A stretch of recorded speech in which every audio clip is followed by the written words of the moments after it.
Happy Wednesday Wellness. This week we are talking about ADHD and how we can help support those kiddos. Yes, ADHD, we see it a lot.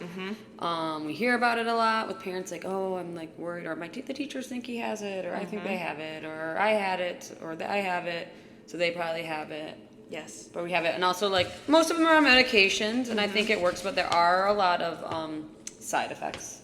Yes. You get with the medication. I'd say the biggest one we hear would probably be the appetite suppression. Yes. Yep. That they get. Or like having to constantly change doses and stuff. I feel like we're going into summer, it's the end of the school year, so we're seeing a lot more of that, like, you know, do I want to take my kids off their medication for the summer? Do I want to let them reset? Are we reevaluating things because like, they're going into a new grade or different schools? You know, like, there's a lot of questions kind of at this end of school year time. We're getting a lot more like reports. Everyone's worried about, testing at the end of the year and stuff too. Yeah, so sometimes I feel like those meds help kids a ton and it's like all good. Sometimes they have too many side effects. The kids don't feel good on it. Yeah. Maybe they're not helping as much as they were hoping they would help someone, right? Like, we get that. And ultimately, ADHD and a dysregulated nervous system are hand in hand. Hand in hand. Besties. Go together. Besties. And what does ADHD look like, maybe, in a kiddo? Yep. So there's a couple different types of ADHD. We have the predominantly inattentive type, which is like the kids who just like can't focus, right? And maybe aren't like the not the hyperactive ones. That's a different type of. There is the predominantly hyperactive impulsive ones that then can kind of have a hard time focusing because they're so busy in their bodies. And then there's also combined presentation. So the predominantly inattentive ones, that was kind of formerly ADD, but now everything is categorized under ADHD. So they're all considered hyperactive, even though they might not be hyperactive? Yes, because it kind of just transitions. And I feel probably a lot of them are probably both. Yeah, really. Exactly. And I think, it's kind of like a spectrum of ADHD too, which is why we're categorizing it, under just ADHD at this point too.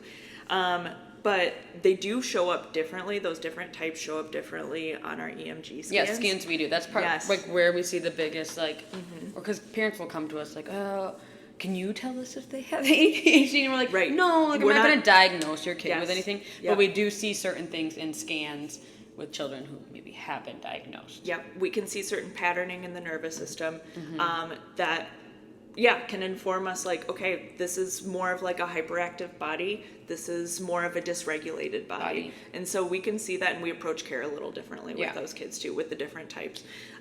So hyperactive is in our EMG, we see high energy in their muscles, right? Exactly. Anyone who's listened to like the PX podcast or has been involved with them, we train a lot with PX. Yeah. They call it the raging bull type. And so this is like bull in a china shop.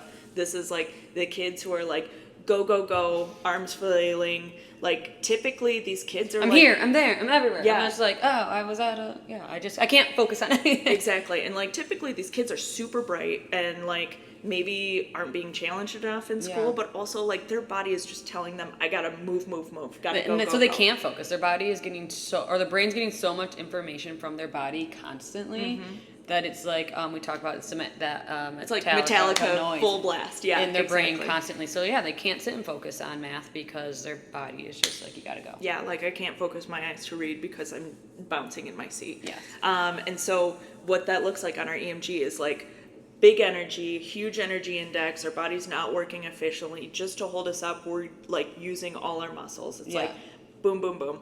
And then sometimes we can even have like a lot of symmetry in those scans, and we can have them like kind of close to pattern, but just big blown out energy, way too much energy just to hold us in a seated position, right? So that's one type. That's kind of more hyperactive type. Right. The other inattentive type are more the kids that just like are kind of out of it. They're like discoordinated, dysregulated, just like I can't pay attention. I'm somewhere else.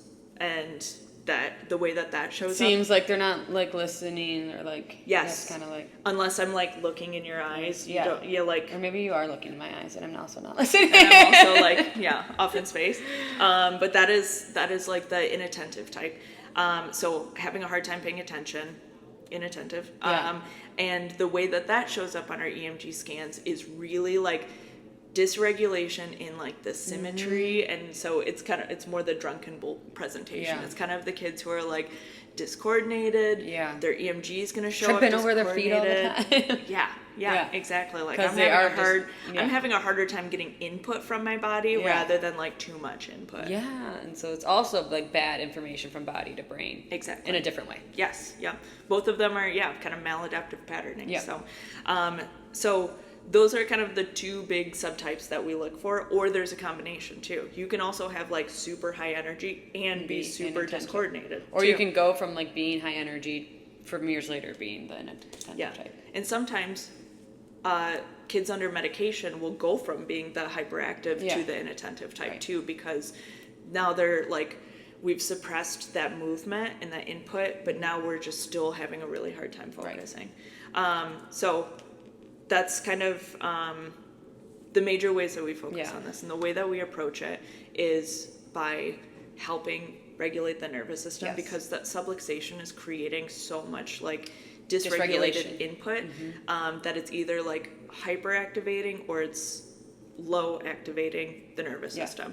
And so our job as chiropractors is really studying those EMGs, seeing what type they are, and then also approaching care from that standpoint. What their scans show, in order to support those those nervous systems and immune system indirectly. Part of it, absolutely. And helping kind of rebalance, like because most of those kids are probably really in a fight or flight state. Exactly. So getting them out of there. Regulating their nervous system, so their brain and body can communicate better. So they can calm and can focus. On their own. Exactly. And so that's why like this time of year is a really good time to get kids started under care to like the school years. Preparation for next year's school year. Okay, so the May is busy for every parent. I know like there's so many end of school things. Everyone's in spring sports. There's so many practices. It's like, how could I possibly get here for an appointment, right? The school's almost over. We have like a month left, maybe less than a month for some of you. So it's a great time to get your kids under care, and during the summer you probably have more time. Our appointments aren't long, more flexibility. You don't have to just try for those after school hours. And if you are thinking about getting your kids off meds, it's a great way to be like, hey, is this helping? And get them more regulated and get them feeling good going into the next school year. And see how their body shifts, see how their attention shifts, see how like overall how their nervous system is able to better regulate and coordinate. Because in the change of seasons, especially in the summer, you'll see a lot of dysregulation go up just because their whole schedule's changing again. So now they're not in school all the time, and they don't maybe have a set schedule. Like that can cause a lot of issues also. It's a great time to get kids in. And I think you're going to see this video in May, so we will mention that our if you want to get under care, you want to do the scans on your kids to see like, hey, what kind of bull is my kiddo? Is this something we could help with, or we could help you with? In May, we are donating a third of our exam costs. A third of our exam costs to Mom's Bloom. Which is a nonprofit. It's a nonprofit organization that helps support moms in their postnatal journey. So they'll come, hang out with baby, help you clean, help cook, help mom in any way mom needs help with postpartum. And they come for quite a while. It's quite a few weeks, I think they're there to help.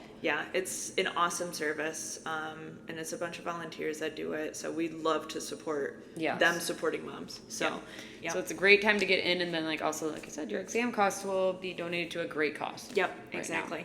And we're also offering, if you see us through this video and you want to book something, even if you're gonna wait until after school's done, we'll offer you and your family half off your initial exam too, just from watching this video.